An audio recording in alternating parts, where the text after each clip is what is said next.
Welcome to aking video. Kung bago ka pa lang, huwag mong kalimutan i-subscribe ako. Click the notification para at least tuwing mag-upload ako ay makikita nyo yung aking ina-upload sa bagong YouTube channel ko. So anyway mga basic ko, ito po yung bago kong binili. Ito, famous po to mga basic ko. Okay, famous to mga basic ko. Binili ko to dahil nakikita ko talaga napakaganda. Okay, so you can also this one grow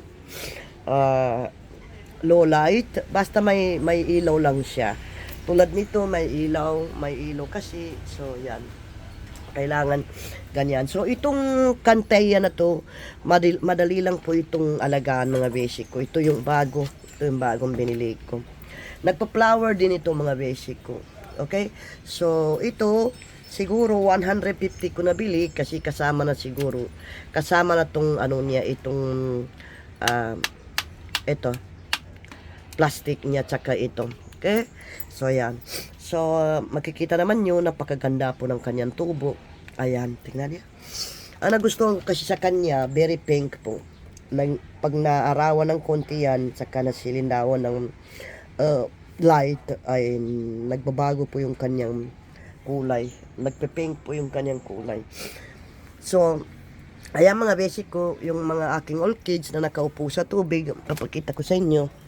Ito na po sila. Ngayon may bago na po tayong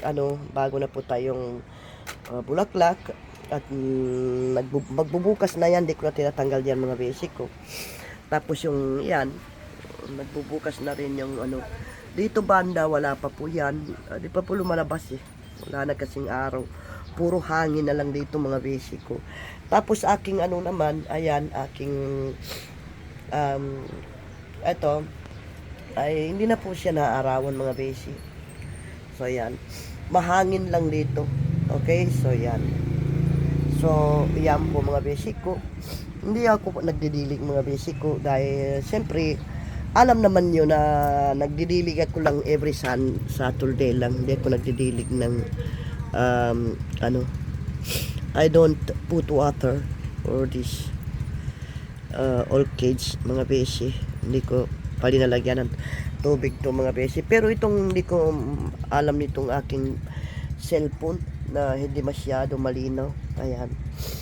Ito na po yung mga yan po yung linagyan ko ng mga fertilizer. So, ito, hindi lang ko patagalin pa yung salita ko kasi pinakita ko lang to sa inyo. Ito po yung ating binili na napakaganda po ng kulay niya, mga basic ko. Okay? So, dito nakalagay yan. Tapos, hindi ko pa po dinidiligan yan. Hindi po niya kailangan ng dilig, mga basic. Okay? So, yan. Siguro, yung mga iba, ihahang ko na lang. Ito, mga basic ko, napakaganda. So, siguro, bibiliin ko rin yung isa para dalawa po. So, hanggang dito na lang. Bye-bye po. Pinakita ko lang sa inyo yung bago kong binili. Bye-bye.